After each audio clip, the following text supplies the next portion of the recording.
পরিবর্তিত রাজনীতিটাকে বিবেচনায় নিয়ে কিন্তু আপনার বিএনপিকে আপনার সামনের দিনে তার বক্তব্য ঠিক করতে হবে, সামনের দিনে তার কর্মকাণ্ড ঠিক করতে হবে, সামনের দিনে তার আচার আচরণ কিন্তু আপনার ঠিক করতে হবে। আদারওয়াইজ বিএনপিকেও কিন্তু একটা কঠিন পরিস্থিতির মুখোমুখি হতে হবে। একটি গণতান্ত্রিক সমাজে আপনার নির্বাচনের কোনো বিকল্প আছে কি? কোনো বিকল্প নেই।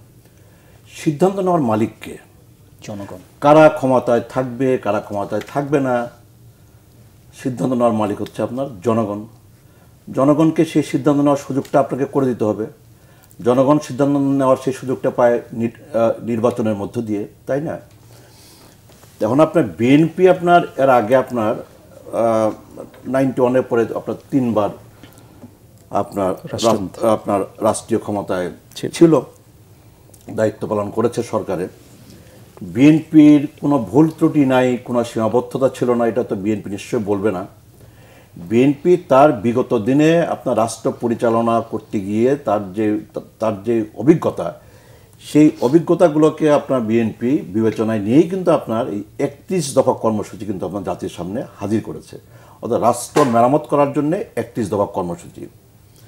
বিএনপি মনে করে যে আপনার আমাদের রাষ্ট্রের আপনার একটা আমূল সংস্কার প্রয়োজন, এবং বিগত যে 15 বছরে এটা আমরা সবাই একমত হব যে 15 বছরের শাসন আমলে আমাদের রাষ্ট্রীয় সকল প্রতিষ্ঠানগুলোকে ধ্বংস করে ফেলা হয়েছে আর কি, সকল প্রতিষ্ঠান। তো আজকে আপনার এটা আমাদের সকলের সামনে একটা বড় কাজ, যে এই মানে ধ্বংস হয়ে যাওয়া, ধ্বংসপ্রাপ্ত আমাদের রাষ্ট্রীয় প্রতিষ্ঠানগুলোকে আপনার মেরামত করা এবং এই প্রতিষ্ঠানগুলোকে আপনার কার্যকর করা আর কি, তাই তো? তো এখন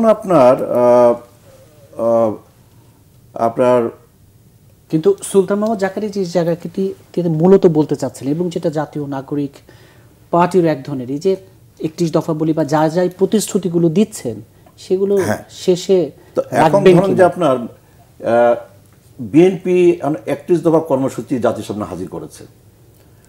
তো এই 31 দফা কর্মসূচি এটাকে আবার পরিবর্তন করা যাবে না, বিএনপি তা কিন্তু বলছে না। এটা প্রয়োজনে এটাকে আপনার সংযোজন বিয়োজন কিন্তু করা যাবে, তাই তো? এখন আপনার সামনের নির্বাচনে যদি আপনার জনগণ যদি আপনার বিএনপির উপর যদি আস্থা স্থাপন করে, এবং সামনের নির্বাচনে যদি জনগণের ভোটে যদি বিএনপি যদি রাষ্ট্র পরিচালনা করবার সুযোগ যদি পায়, তাহলে সেই ক্ষেত্রে বিএনপি এই নির্বাচনের আগে যে প্রতিশ্রুতি আপনার জাতির সামনে জনগণের সামনে আপনার পেশ করলো, উত্থাপন করলো, এই প্রতিশ্রুতি যদি বিএনপি বাস্তবায়ন না করে, তাহলে বিএনপিকেও আপনার একটা করুণ পরিণতির জন্য অপেক্ষা করতে হবে, তাই তো? এবং সেই ক্ষেত্রে আপনার দেখেন, মানে আমরা তো মনে করি যে আপনার আমাদের রাজনীতিতে ইতিমধ্যে আপনার কতগুলো গুণগত পরিবর্তন কিন্তু আপনার সাধিত হয়েছে আর কি, কতগুলো গুণগত পরিবর্তন সাধিত হয়েছে।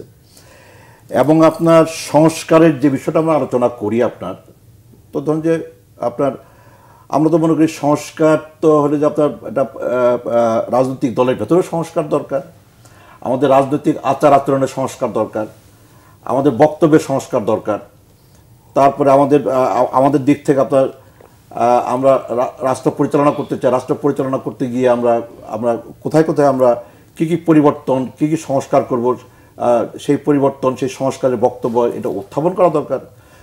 তো আমরা মনে করি যে আজকে আপনার বিএনপিকেও আপনার এটাকে গভীরভাবে আপনার বিবেচনায় নিতে হচ্ছে, যে প্রচলিত ধারায় আপনার রাজনীতিকে আর অগ্রসর করা, জনগণের আস্থা অর্জন করা, জনগণের সমর্থন অর্জন করা, এবং সেই আস্থা ও সমর্থনকে ধরে রাখবার কোনো সুযোগ কিন্তু এটা কিন্তু আর নাই। কাজে বিএনপিকে আপনার এই যে আপনার রাজনীতিতে যে একটা পরিবর্তন আপনার সাধিত হয়েছে, এই পরিবর্তিত রাজনীতিটাকে বিবেচনায় নিয়ে কিন্তু আপনার বিএনপিকে আপনার সামনের দিনে তার বক্তব্য ঠিক করতে হবে, সামনের দিনে তার কর্মকাণ্ড ঠিক করতে হবে, সামনের দিনে তার আচার আচরণ কিন্তু আপনার ঠিক করতে হবে। আদারওয়াইজ বিএনপিকেও কিন্তু একটা কঠিন পরিস্থিতির মুখোমুখি হতে হবে এবং কঠিন পরিণতির জন্য অপেক্ষা করতে হবে আর কি।